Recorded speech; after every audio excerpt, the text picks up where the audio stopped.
We're at the back of the church, and it's in the church grounds, and it's a small pocket forest, and to stand here now, it's 2 years in place. It's amazing the growth that has taken place. So if I were to stand here in another 2 years and another 2 years, I'd be completely surrounded, and it really shows that we should be using all these spaces a lot better.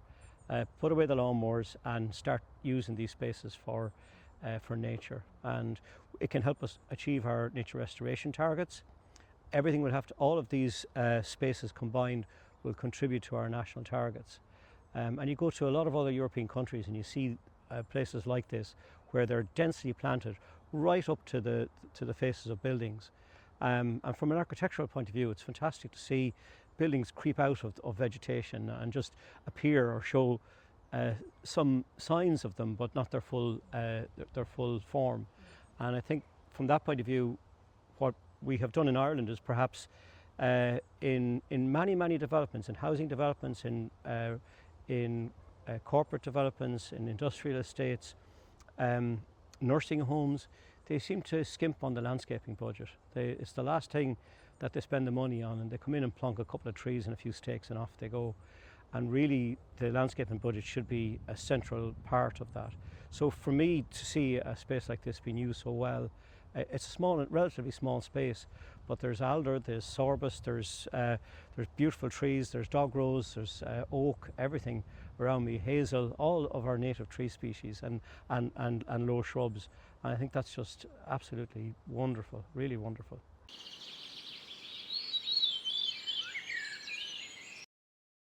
To me, it's these, it's being able to see the value, particularly in our urban centres. I think there's immense potential in our urban centres to plant tens upon tens of thousands of more trees, and they will do such an amazing and invaluable service to us all, for us all, particularly as our urban centres warm.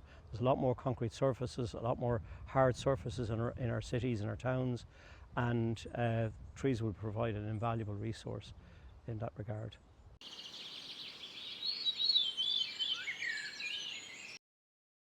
To me, it means for the people who live in urban centres, we all have a right to be near nature, and it should be enshrined by law.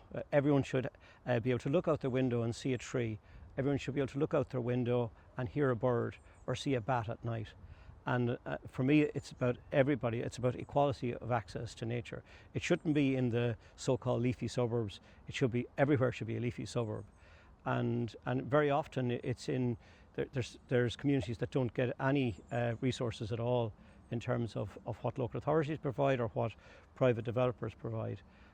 So for me, people should be able to live in a community where that there's good, plenty of green areas, plenty of green spaces, places for children to play.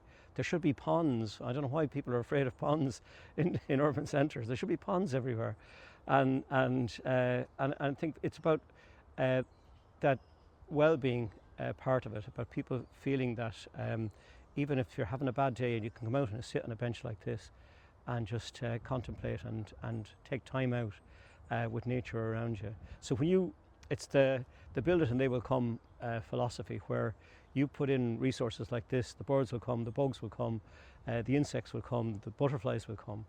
And I think for me that is a right that we all should have.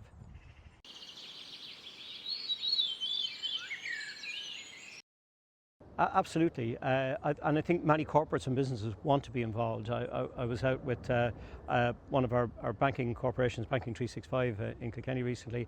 Their staff want to go out on volunteer days. They want to put on the boots and get mucky and go out and not just write off their carbon emissions by carbon sequestration, but actually want their staff to go out and do some of the planting as well.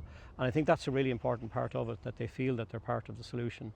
So your businesses in your community are part of your community and should feel that. The people who work in these places are working and living nearby, and I think they very often, the companies we would have approached in the past, they met us with open arms and wanted to be involved. So I really do think that should be a central part of the work. And it's been shown with the All Ireland Pollinator Plan as well, where there's a plan there for faith communities, for businesses, for local authorities, for everybody to participate. And I think when I look at our nature restoration journey, which we're about to embark on, it has to be about everybody, and everybody feeling that they're a part of something much bigger than themselves.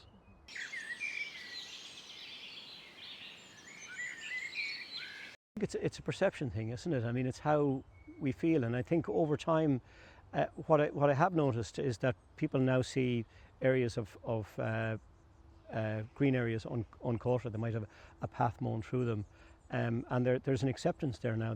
I mentioned the All Ireland Pollinator Plan. That's brought about a level of acceptance. So it's about communicating it, particularly local authorities. There's a biodiversity officer in every county now, and communicating that and ensuring people that it's about us collectively changing our worldview and having a different view on things. And I think we're in a biodiversity crisis, and we all have to change our frame of vision on things now. And that involves looking at the world very, very differently, at what a nature-rich world might look like or could look like. Our skies are quieter. We've lost so much of our spaces for nature. We've lost so many species, and there's an opportunity now to rectify that. And what I found over the last number of years is that when you put the right interventions in, nature responds very positively and relatively quickly. It's not like the climate crisis, because the climate crisis is something it's out there and it's not as visible, as evident in our lives. But the nature one is, and certainly older people will remember birdsong. They'll remember meadow pipits. They'll remember all of these species of farmland birds that were once commonplace: corncrakes, curlews, all of these birds. And I think it's about passing on that memory to a younger generation and letting them see what it's like, and then starting to rebuild it. So I feel very strongly that we are on the cusp of something potentially really, really brilliant, but we have to grasp it. And I think that's what this is about. I think this is just, the work you've done is just incredible, and great credit to everybody involved. I love it, but I do feel that there's a movement about it, and people feel that the best antidote to despair is action, and to get out there and do something about it.